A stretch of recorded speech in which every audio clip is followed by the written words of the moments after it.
வணக்கம் and welcome to மங்கையர் அறுசுவை. இன்னைக்கு நாம ரெண்டு வகையான வெரைட்டி ரைஸ் பார்க்க போறோம். புதினா சாதம், அது கூட எலுமிச்சை சாதம். இது எல்லாருக்குமே நல்லாவே தெரியும். நான் எப்படி செய்யறேன் அப்படின்னு தான் சொல்லியிருக்கேன். வாங்க வீடியோக்குள்ள போலாம். இந்த ரெசிபியில நம்ம எலுமிச்சை சாதம் பார்க்க போறோம். அதுக்கு ஒரு பாத்திரத்துல 1 ஸ்பூன் அளவு வெந்தயம் எடுத்து நல்லா பொன்னிறமா வறுத்து அதை தனியா எடுத்து வச்சுக்கலாம். அதை பவுடர் பண்ணி வச்சுக்கணும். இப்ப இன்னொரு பாத்திரத்துல 1.5 குழிக்கரண்டி அளவு எண்ணெய் சேர்த்துட்டு எண்ணெய் நல்லா சூடானதுக்கு அப்புறமா கடுகு போட்டு தாளிச்சுக்கணும். கடுகு நல்லா வெடிச்சதுக்கு அப்புறமா கடலைப்பருப்பு 1/2 ஸ்பூன் அளவு, சின்ன சின்ன வெட்டின இஞ்சி, அது கூட வேர்க்கடலை அப்படி இல்லைன்னா முந்திரி பருப்பு சேர்த்துக்கோங்க. காஞ்ச மிளகாய் 2, கறிவேப்பிலை கொஞ்சம், மஞ்சள் தூள்,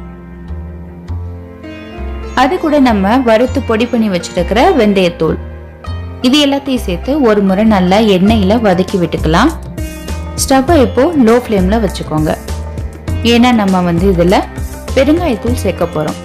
பெருங்காயத்தூள் சேர்க்கும் போது எப்பவுமே லோ ஃப்ளேம்ல வச்சுதான் சேர்க்கணும், இல்லாட்டி கருகி போயிடும். இப்ப இதுல எலுமிச்சை சாரம் சேர்த்துக்கலாம். ஒரு தடவை நல்லா கிளறி விட்டுட்டு தேவையான அளவு உப்பு சேர்த்துட்டு மூடி போட்டு ஒரு 2-3 நிமிஷம் நல்லா எண்ணெய் தெளிஞ்சு வர அளவுக்கு லோ ஃப்ளேம்லயே வச்சிடணும். எண்ணெய் நல்லா இந்த மாதிரி தெளிஞ்சு வந்ததும் நான் வேக வச்சு வச்சிருக்கிற 2 கப் அளவு சாதத்தை சேர்த்துக்கிறேன். சாதம் சேர்த்துட்டு நல்லா ஒரு தடவை எல்லா பக்கமும் கலந்து விட்டுடலாம். இப்போ கொத்தமல்லி தழை சேர்த்துடலாம். நம்மளுடைய எலுமிச்சை சாதம் ரெடி ஆயிருச்சு. அடுத்ததான் நம்ம பார்க்க போறது புதினா சாதம். புதினா ரைஸ் செய்யறதுக்கு நாம முதல்ல ஒரு பேஸ்ட் ரெடி பண்ணணும். அதுக்கு 2 கையளவு புதினா எடுத்திருக்கேன். அதை ஒரு மிக்சர் ஜார்ல சேர்த்துட்டு அது கூட ஒரு பீஸ் அளவு இஞ்சி, 2 பச்சை மிளகாய் சேர்த்துக்கலாம். பச்சை மிளகாய் உங்க காரத்தை பொறுத்து 2 அல்லது 3 சேர்த்துக்கோங்க. அது கூட 1/2 தக்காளி பழம். தக்காளி பழம் சின்னதா இருந்துச்சுன்னா முழு தக்காளி பழம் கூட சேர்த்துக்கோங்க. இது எல்லாத்தையும் சேர்த்து தண்ணி ஊத்தாம அரைச்சிட்டு வந்துடலாம். இப்போ இது தனியா இருக்கட்டும். இப்போ ஒரு பாத்திரத்துல 2 குழிக்கரண்டி அளவு எண்ணெய் சேர்த்துக்கலாம். எண்ணெய் நல்லா சூடானதுக்கு அப்புறமா இதுல தாளிக்கிறதுக்கு ஒரு 1/2 ஸ்பூன் அளவு சீரகம், 2 பட்டை, பிரியாணி இலை 1, ஏலக்காய் 1, கிராம்பு 3 அல்லது 4, அது கூட காஞ்ச மிளகாய், இது எல்லாத்தையும் சேர்த்து தாளிச்சுக்கலாம். ஸ்டவ் மீடியம் ஃப்ளேம்லயே வச்சுக்கோங்க.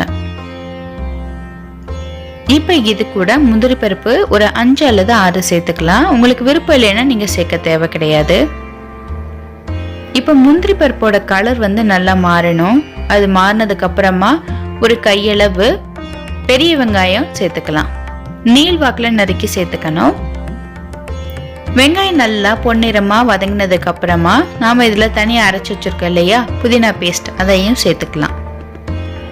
புதினா பேஸ்ட் நீங்க அரைச்சு ரொம்ப நேரம் கழிச்சு சேர்த்தீங்கன்னா அதோட கலர் மாறிடும், ரொம்ப டார்க் ஆயிரும். அதனால அரைச்சதும் சேர்க்கிற மாதிரி வச்சுக்கோங்க. இப்ப இதை ஒரு தடவை நல்லா எண்ணெயில வதக்கி விட்டுடலாம். ஸ்டவ் மீடியம் ஃப்ளேம்லயே வச்சுக்கோங்க. இப்ப தேவையான அளவு உப்பு சேர்த்துக்கலாம். உப்பு சேர்த்துட்டு இது லோ ஃப்ளேம்ல வச்சு நம்ம எண்ணெய் தெளிகிற அளவுக்கு வேக விடணும். நான் இதுல கரம் மசாலா கொஞ்சமா சேர்த்திருக்கேன். உங்களுக்கு விருப்பம் இல்லைன்னா சேர்க்க தேவை கிடையாது.